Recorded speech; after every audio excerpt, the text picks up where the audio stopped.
আসসালামু আলাইকুম। সংবাদে আপনাদের সবাইকে স্বাগত জানাচ্ছি। আমি ফিরোজ তোহা। শুরুতেই সংবাদ শিরোনাম। বাংলাদেশের সর্বশেষ গুরুত্বপূর্ণ আপডেট সংবাদে আপনাকে স্বাগত। শুরুতেই সংবাদ শিরোনাম, পরে বিস্তারিত। প্রথমেই জানাবো আমাদের হাতে থাকা সর্বশেষ গুরুত্বপূর্ণ সবথেকে তাজা আপডেট সংবাদ। নূর এখনও অসুস্থ, তার নাক মুখ দিয়ে রক্তক্ষরণ অব্যাহত রয়েছে বললেন রাশেদ খান। গণ অধিকার পরিষদের সভাপতি নুরুল হক নূর এখনও আশঙ্কাজনক অবস্থায় হাসপাতালে ভর্তি রয়েছে। তার নাক মুখ দিয়ে এখনও রক্ত পড়ছে, তিনি পুরোপুরি ট্রমাটাইজড। আজ ঢাকা মেডিকেল কলেজ ঢামেক হাসপাতালে বাগান গেটে সাংবাদিকদের সঙ্গে আলাপকালে সব কথা বলেন গণ অধিকার পরিষদের সাধারণ সম্পাদক রাশেদ খান।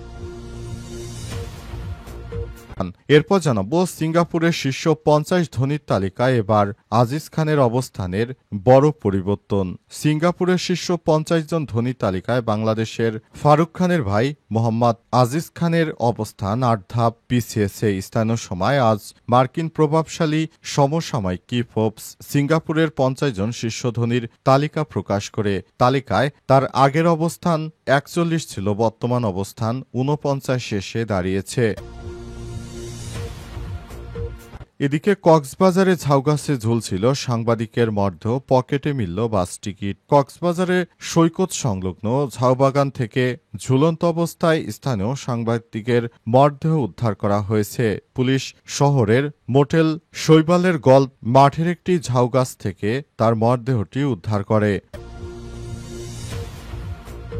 এদিকে জিএম কাদের এবং তার স্ত্রীর দেশ থেকে নিষেধাজ্ঞা। জাতীয় পার্টির চেয়ারম্যান জিএম কাদের এবং তার স্ত্রী শেরিফা কাদেরের বিদেশ যাত্রায় নিষেধাজ্ঞা দিয়েছে আদালত। আজ ভারপ্রাপ্ত মহানগর সিনিয়র স্পেশাল জজ আদালতের বিচারক ইব্রাহিম মিয়া এ আদেশ দেন। এবারে জানাবো ট্রাইব্যুনালের জেরায় সাবেক আইজিপি চৌধুরী আব্দুল্লাল মামুন বললেন, আপত্তি সত্য, পুলিশের গোপালগঞ্জে দ্বন্দ্বের কারণে ফের আইজিপি করা হয় আমাকে। আপত্তি সত্য, গোপালগঞ্জের দ্বন্দ্বের কারণে দ্বিতীয়বার চৌধুরী আব্দুল্লাল মামুনকে পুলিশের মহাপরিদর্শক আইজিপি পদে নিয়োগ দেওয়া হয়েছিল। এমনকি শেষবার যখন আইজিপি হিসেবে ফের চুক্তিভিত্তিক নিয়োগ দেওয়া হয় তখন তৎকালীন প্রধানমন্ত্রীর মুখ্য সচিব না করেছিলেন।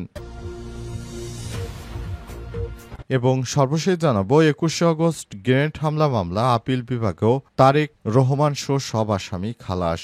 ২১শে আগস্ট গ্রেনেড হামলা মামলায় আপিল বিভাগেও খালাস পেয়েছেন বিএনপির ভারপ্রাপ্ত চেয়ারম্যান তারেক রহমান সহ সব আসামি। প্রধান বিচারপতি ড সৈয়দ রেফাত আহমেদের নেতৃত্বাধীন ৬ সদস্যের বিচারপতির বেঞ্চ এ রায় দেন। সেই সঙ্গে রায়ের পর্যবেক্ষণে আদালত বলছে, একই দিনে ৩ জনের জবানবন্দি নেওয়া ছিল অস্বাভাবিক ঘটনা। প্রিয় দর্শক, এতক্ষণ শুনছিলেন সংবাদ শিরোনাম, এবারে বিস্তারিত। তবে তার আগে বন্ধুরা অনুরোধ থাকবে এই সংবাদটিতে একটি লাইক দিন। এই চ্যানেলে আপনি নতুন হয়ে থাকলে আমাদের সংবাদটি দেখতে দেখতে চ্যানেলটি সাবস্ক্রাইব করে রাখুন। কমেন্ট করে বন্ধুরা আপনার মূল্যবান মতামত জানিয়ে দিন আপনি বিশ্বের কোন দেশ থেকে বা বাংলাদেশের কোন স্থান থেকে আমাদের সংবাদটি দেখছেন এবং শুনছেন। আর বন্ধুরা, এই সংবাদটি আপনার সোশ্যাল মিডিয়া ফেসবুকে শেয়ার করে বন্ধুদেরও দেখার সুযোগ করে দিন। এবারে বিস্তারিত। নূরের নাক দিয়ে এখনও রক্ত পড়ছে, সে পুরোপুরি ট্রমাটাইজড বললেন রাশেদ খান। গণ অধিকার পরিষদের সভাপতি ডাকসুর সাবেক বিপি নুরুল হক নূরের শারীরিক অবস্থা আরও আশঙ্কাজনকভাবে খারাপ হয়েছে। এ অবস্থায় তার নাক দিয়ে এখনও রক্ত পড়ছে, প্রতিনিয়ত তার নাক মুখ দিয়ে রক্ত বেরোচ্ছে বলে জানিয়েছেন গণ অধিকার পরিষদের সাধারণ সম্পাদক রাশেদ খান। তিনি বলেন, এরপরও নুরুল হক নূরকে একটি পক্ষ থেকে দেখানো হচ্ছে তিনি নাকি সুস্থ। তিনি সুস্থ নেই, তার অবস্থা খুবই খারাপ, তাকে বিদেশে উন্নত চিকিৎসার জন্য নেওয়া খুবই জরুরি। কিন্তু অন্তর্বর্তীকালীন সরকারের প্রধান উপদেষ্টা নির্দেশনা দেওয়া সত্ত্বেও কে বা কারা যেন নুরুল হক নূরকে বিদেশে নিতে দিচ্ছে না, তার চিকিৎসা দেওয়া হচ্ছে না। অন্তর্বর্তীকালীন সরকারের প্রধান উপদেষ্টা প্রফেসর ড মোহাম্মদ ইউনূসের সরকারের নির্দেশনা মানছে না কিছু দুর্নীতিবাদ চক্র, তারা বিপি নুরুল হক নূরকে বিদেশে নিতে দিচ্ছে না। তার যেন উন্নত চিকিৎসা না হয় সেজন্য তারা সব রকমের প্রস্তুতি গ্রহণ করেছে বলে মনে করেন তিনি। এ কারণে তাকে বিদেশে উন্নত চিকিৎসার সুযোগ দেয়া হচ্ছে না। আজ রাজধানীর একটি আলোচনা সভায় সব কথা বলেছেন তিনি। সিঙ্গাপুরের শীর্ষ ৫০ ধনীর তালিকায় এবার আজিজ খানের অবস্থানে বড় ধরনের পরিবর্তন। সিঙ্গাপুরের শীর্ষ ৫০ জন ধনীর তালিকায় বাংলাদেশের মোহাম্মদ আজিজ খানের অবস্থান ৮ ধাপ পিছিয়েছে। স্থানীয় সময় ৩ সেপ্টেম্বর মার্কিন প্রভাবশালী সমসাময়িকী ফোর্বস সিঙ্গাপুরের শীর্ষ ৫০ ধনীর যে তালিকা প্রকাশ করে ফোর্বসের সেই তালিকা অনুসারে আজিজ খানের অবস্থান ছিল ৪১তম। তিনি সিঙ্গাপুরের নাগরিক হিসেবে এই তালিকায় স্থান পেয়েছিলেন। তিনি সামিট গ্রুপের চেয়ারম্যান। তবে বর্তমান তিনি আগের থেকে পিছিয়ে এখন ৪৯তম স্থানে রয়েছেন। আর ৪১তম স্থানে তিনি ২০২৩ সালে ছিলেন। ২৪ সালে হিসাবের ফোর্বসের নির্দেশনা তালিকা অনুযায়ী মোহাম্মদ আজিজ খানের সম্পদের পরিমাণ $১১০ কোটি। ২ বছর আগের চেয়ে আজিজ খানের সম্পদ কিছুটা কমেছে। কয়েক বছর ধরেই বর্ণাঢ্য এবং বাংলাদেশি সিঙ্গাপুরের শীর্ষ ৫০ ধনী তালিকায় আছেন। ২০২৩ সালে ফোর্বসের তালিকা অনুসারে মোহাম্মদ আজিজ খানের অবস্থান ছিল ৪১তম। ফোর্বসের ২০২২ সালের তালিকায় সিঙ্গাপুরের শীর্ষ ধনীদের মধ্যে আজিজ খানের অবস্থান ছিল ৪২তম। বাংলাদেশি নাগরিক ৭০ বছর বয়সী আজিজ খান এক যুগের বেশি সময় ধরে সিঙ্গাপুরে অবস্থান করছেন। তিনি বাংলাদেশ থেকে প্রচুর পরিমাণ টাকা বিদেশে পাচার করেছেন এমন অভিযোগ রয়েছে তার বিরুদ্ধে।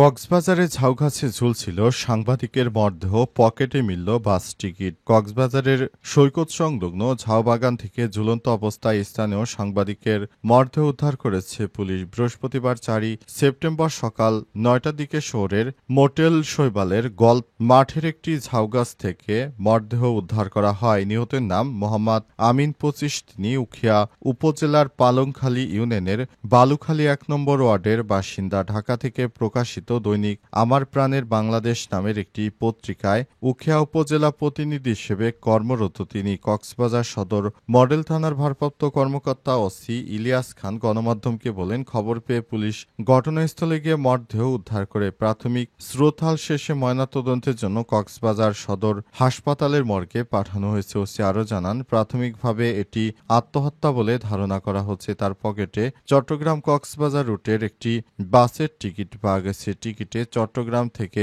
যাত্রার সময় ৩ সেপ্টেম্বর রাত ৯টা ২০ উল্লেখ ছিল। তবে অনেকেই ধারণা করছেন হয়তো দলীয় কোনো কোন্দলের কারণে তিনি মৃত্যুবরণ করতে পারেন, কিংবা স্থানীয় বিএনপি নেতার কোনো হয়তো সংবাদ তিনি তার পত্রিকায় প্রকাশিত করেছিলেন। এ কারণে ওই বিএনপি নেতারা তাকে মেরে ফেলেছে, কিংবা আওয়ামী লীগের কোনো নেতারাও মেরে ফেলতে পারে এমনটা ধারণা করা হচ্ছে। জিএম কাদের ও তার স্ত্রী দেশ থেকে নিষেধাজ্ঞা। জাতীয় পার্টির চেয়ারম্যান জিএম কাদের এবং তার স্ত্রী শেরিফা কাদেরের বিদেশ যাত্রায় নিষেধাজ্ঞা দিয়েছে আদালত। বৃহস্পতিবার ৪ সেপ্টেম্বর ভারপ্রাপ্ত মহানগর সিনিয়র স্পেশাল জজ আদালতের বিচারক ইব্রাহিম মিয়া এই আদেশ দেন। এর আগে দুর্নীতি দমন কমিশন দুদক এর পক্ষ থেকে তাদের দেশ থেকে নিষেধাজ্ঞা চেয়ে আবেদন করা হয়। দেশ থেকে নিষেধাজ্ঞা চেয়ে দুদকের আবেদনে বলা হয়, ক্ষমতার অপব্যবহার করে দুর্নীতির মাধ্যমে তারা বিপুল সম্পদের মালিক হয়েছেন। এ মর্মে অভিযোগ রয়েছে। এছাড়াও জ্ঞাত আয় বহির্ভূত সম্পদ অর্জনের অভিযোগে তাদের বিরুদ্ধে তদন্ত করছে দুদক। আবেদনে আরও বলা হয়, তারা বিদেশে গেলে আর ফিরে আসবে না আসার প্রবল সম্ভাবনা রয়েছে। এমন অবস্থায় সাবেক বিরোধী দলীয় নেতা জিএম কাদের ও তার স্ত্রী শেরিফা কাদেরের বিদেশ যাত্রা রহিত করা একান্ত প্রয়োজন এবং দুইজনের বিদেশ যাত্রায় তাই রহিতকরণ করা হয়েছে। ভবিষ্যতে কেউ যেন আর এই ধরনের কোনো কাজ করতে না পারে, এজন্য প্রশাসনের পক্ষ থেকে সর্বদা তারা সজাগ রয়েছে। ভবিষ্যতে যারা বিগত সময় আওয়ামী লীগের দোসর হিসেবে পরিচিত ছিল তারা যেন কোনোভাবে বিদেশে পালিয়ে যেতে না পারে, এজন্য দুদকের পক্ষ থেকে সব রকমের ব্যবস্থা গ্রহণ করা হয়েছে। অন্তর্বর্তীকালীন সরকারের প্রধান উপদেষ্টা প্রফেসর ড মোহাম্মদ ইউনূসের সরকার ক্ষমতায় থাকাকালীন কেউ যেন কোনো ধরনের নাশকতা সৃষ্টি করতে না পারে, সেজন্য সব রকমের প্রস্তুতি গ্রহণ করতে বলা হয়েছে।